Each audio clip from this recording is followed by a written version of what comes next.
Hello बच्चों, आइए प्रश्न को देखते हैं। शीर्ष नाभि के निर्देशांक अक्ष नियता नाभिलंब की लंबाई ज्ञात कीजिए। जहां पे अपने को समीकरण दे रखा है वक्र का y की घात 2 बराबर में 4 गुणा में x प्लस 1। समीकरण को देखते ही पता लग रहा है कि ये एक परवलय का समीकरण है, मतलब कि एक चर जो है 2 घात में है, एक चर 1 घात में है। अब देखो, प्रश्न को हल करने से पहले यहाँ पे इसकी मुख्य अवधारणा के बारे में चर्चा कर लेते हैं। लिखते हैं मुख्य अवधारणा। यहाँ पे हम मानक परवलय की चर्चा कर लेते हैं। मानक परवलय का समीकरण होता है वाई स्क्वायर बराबर में 4ax। इसमें देखो, सबसे पहले तो इसका चित्र बना लेता हूं मैं। ये हम कार्तीय तल बना लेते हैं और देखो, जिसकी कम घात होती है उस तरफ परवलय का मुंह खुलता है।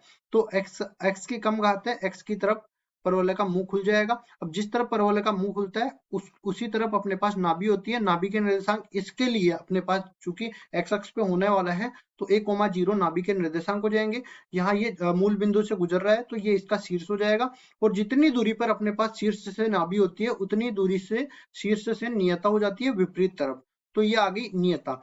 तो ए यहाँ पे आ गया। तो ये जो पाद बिंदु होगा ये -a,0 रहेगा और ये y अक्ष के समांतर होने के कारण इसका जो समीकरण होगा वो x बराबर में -a या x प्लस a बराबर में 0 हो जाएगा। अब इसके बाद देखिए, यहाँ पे जितने भी अपने पास परवलय होते हैं उनमें नाभिलंब की लंबाई कभी भी परिवर्तित नहीं होती है। नाभिलंब की लंबाई हमेशा ही समान रहती है। तो ये किसके बराबर होती है? ये बराबर होती है 4a के। इसके बाद देखो, नाभि के निर्देशांक आ गए, शीर्ष आ गया। अक्ष अक्ष की मैं बात करूं तो देखो, पहली चीज तो ये, जिसकी तरफ घात कम होती है उसकी तरफ परवलय का मुंह खुल गया और वही अपने पास परवलय की अक्ष हो जाती है। उसके सापेक्ष परवलय हमेशा सममित होता है। तो ये x अक्ष इसका अक्ष हो गया।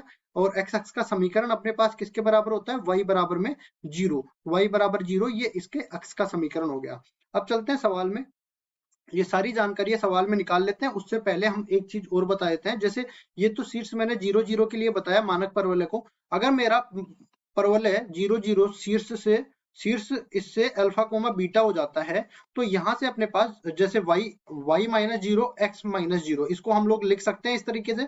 तो यहाँ पे शीर्ष परिवर्तित हो गया तो इसको लिखेंगे y माइनस में बीटा इस पूरे का वर्ग बराबर में 4a गुणा में x माइनस में अल्फा। ठीक है, इस पूरे को लिख सकते हैं वाई स्क्वायर बराबर में 4a और बड़ा वाला x। यहाँ पे बड़ा वाला y आ गया, यहाँ पे बड़ा वाला x आ गया। और सारी जानकारियां इसी परवलय के जैसे निकाल लेंगे हम लोग। तो जो भी हमें सवाल में दे रखा है पहले तो उसको लिख लेते हैं। वाई स्क्वायर बराबर में 4 गुना में वाई स्क्वायर बराबर में 4 गुना में x प्लस 1। ठीक है, इसको लिख देते हैं वाई स्क्वायर बराबर में 4 गुना में बड़ा वाला x। ठीक है, दोनों बड़े वाले ले लिए मैंने। अब उसके बाद तुलना कर देते हैं वाई स्क्वायर बराबर में 4ax से। तो यहां से देखो, तुलना करने पर पर तुलना करने पर अपने पास ये जो 4a है इसका मान 4 के बराबर मिल गया, मतलब कि a का मान अपने को 1 के बराबर मिल गया। यहाँ से एक चीज तो हमें समझ में आ रही है कि नाभिलंब की लंबाई तो डायरेक्ट ही निकल के आ जाएगी, जिसको हम लोग लिखेंगे नाभिलंब की लंबाई। नाभिलंब की लंबाई अपने पास 4a के बराबर होती है, जो कि बराबर हो जाएगी यहाँ पे 4 के। तो ये अपने पास पहले भाग का उत्तर आ गया, नाभिलंब की लंबाई। उसके बाद आगे बढ़ते हैं और हम लोग अक्ष पहले शीर्ष निकाल लेते हैं। शीर्ष के लिए हम लोग क्या करते हैं, देखो जैसे x बराबर 0 करते थे, y बराबर 0 करते थे, क्योंकि दोनों ही मूल बिंदु के निर्देशांक होते हैं। अब इसमें बड़े वाले x को तो 0 के बराबर करेंगे और बड़े वाले y को 0 के बराबर करेंगे। बड़ा वाला x किसके बराबर है? छोटे वाले x प्लस 1 के बराबर है। और इसी तरह बड़ा वाला y छोटे वाले y के बराबर है। तो यहाँ से x बराबर तो -1 आ गया, y बराबर में 0 आ गया। मतलब शीर्ष के जो निर्देशांक है वो मिल गए किसके बराबर? -1,0 के बराबर। अब इसी तरह तीसरा वाला भी हम लोग निकाल लेते हैं, नाभि। नाभि के लिए हमने क्या किया कि ये जो बड़ा वाला x है इसको बराबर कर देंगे a के, और बड़ा वाला y है इसको बराबर कर देंगे 0 के। क्योंकि इसमें देखो नाभि 1,0 के बराबर थी, तो इसमें भी देखिए बड़ा वाला x किसके बराबर है? x प्लस 1 के बराबर है। और a का मान हमने निकाल लिया 1 के बराबर, और बड़ा वाला y के बराबर है, ये बराबर हो गया 0 के। x बराबर 0 मिल गया और y बराबर 0 मिल गया। मतलब नाभि का जो निर्देशांक है, नाभि ये मिल गई 0,0 के बराबर। इस तरीके से अपने को शीर्ष मिल गया -1,0 और नाभि मिल गई 0,0। अब आगे चलते हैं और नियता के लिए हम लोग निकालते हैं। तो देखो, लिखेंगे यहाँ पे नियता।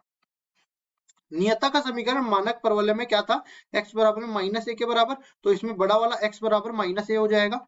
ठीक है, बड़ा वाला x प्लस 1 के बराबर था और a का मान 1 के बराबर हमने निकाल ही लिया, तो x माइनस 1 के बराबर हो गया। तो इसको हम लोग कहेंगे x प्लस 2 बराबर में 0। ये आ गया अपने पास नियता का समीकरण। तो इसको भी बता देंगे, ये आ गया नियता का समीकरण। अब और क्या निकालना बाकी रह गया अपने पास? अक्ष। तो अक्ष में देखो, हमने अक्ष x अक्ष बोला, x अक्ष का समीकरण y बराबर 0 कहा। इसमें बड़ा वाला x बराबर में 0 हो जाएगा, मतलब कि x प्लस 1 बराबर में 0, x बराबर में माइनस का 1। ये दोनों ही अपने पास अक्ष का समीकरण हो सकता है। तो इनमें से कोई सा भी एक ले लेंगे, x प्लस 1 बराबर में 0। ये अपने पास आ गया अक्ष का समीकरण। इस तरह से अपने पास अक्ष आ गई, नियता आ गई, नाभि आ गई, शीर्ष आ गया, नाभि लंब की लंबाई आ गया। और क्या निकालना था? देखो, शीर्ष नाभि, नाभि के निर्देशांक आ गए, अक्ष आ गई, नियता आ गई और नाभि लंब की लंबाई आ गई। इस तरह सारे के सारे मान हमने निकाल लिए, यही हमारे उत्तर हो जाएंगे। आशा करता हूँ ये सवाल आपको समझ में आया होगा। धन्यवाद।